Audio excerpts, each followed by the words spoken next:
নমস্কার বন্ধুরা, এই ছোট্ট চ্যানেলে আপনাদের সকলকে অনেক অনেক ভালোবাসা জানালাম আর নতুন বন্ধুদের জানালাম স্বাগত। আজ আপনাদের কাছে শেয়ার করব খুব সাধারণ একটা রেসিপি, কিন্তু খুবই উপকারী।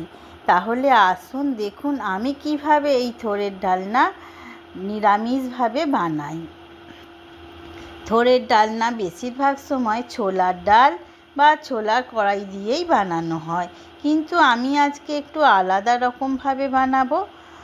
আজকে বানাবো মুগ ডাল দিয়ে।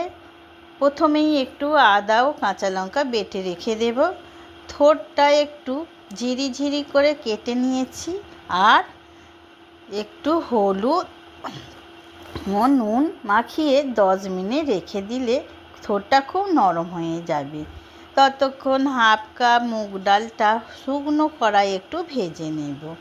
কড়াই সর্ষের তেল দিলাম, আর ফোড়নে দিলাম শুকনো লঙ্কা, তেজপাতা আর 5 ফোড়ন। ফোড়নটা ভাজা হয়ে গেলে দিয়ে দেব নারকেল, ছোট ছোট করে কেটে রেখেছিলাম সেগুলো। এই নারকেল দেওয়ার জন্য তরকারির টেস্টটা কিন্তু আরও বেড়ে যায়। তবে নারকেল না দিলেও টেস্ট যে খারাপ হবে তা না।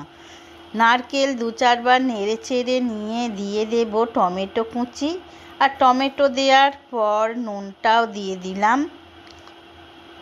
তারপর একে একে সব মশলা বলতে আদা, কাঁচা লঙ্কা বাটা, একটু হলুদ গুঁড়ো, লঙ্কা গুঁড়ো, একটু ধনের গুঁড়ো, জিরে গুঁড়ো, আর অল্প জল দিয়ে হালকা করে কষিয়ে নিয়ে দিয়ে দেব আলুগুলো সব মশলার সাথে একটু ভেজে নেব। আর দেখুন বন্ধুরা, থোড়টা কত সুন্দর নরম হয়ে গেছে। সব কিছু কষিয়ে নিয়ে জল দিয়ে মুগ ডালটাও দিয়ে দেব। একটা ঢাকা দিয়ে সেদ্ধ হতে দেব। ডালটা কিন্তু একেবারে ফুল সেদ্ধ করে ফেলবেন না, প্রায় 80% সেদ্ধ করবেন। আর নামানোর সময় স্বাদ মতো চিনি, একটু গরম মশলা ও 1 চামচ ঘি দিয়ে নামিয়ে নিন।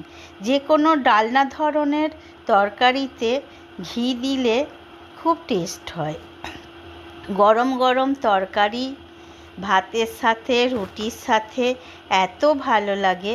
আমি তো প্রায়ই বানাই বন্ধুরা, প্লিজ তোমরাও একবার বানিয়ে দেখবে। এইভাবে থোড়ের ডালনা খুব ভালো লাগবে, কথা দিচ্ছি আমি তোমাদের।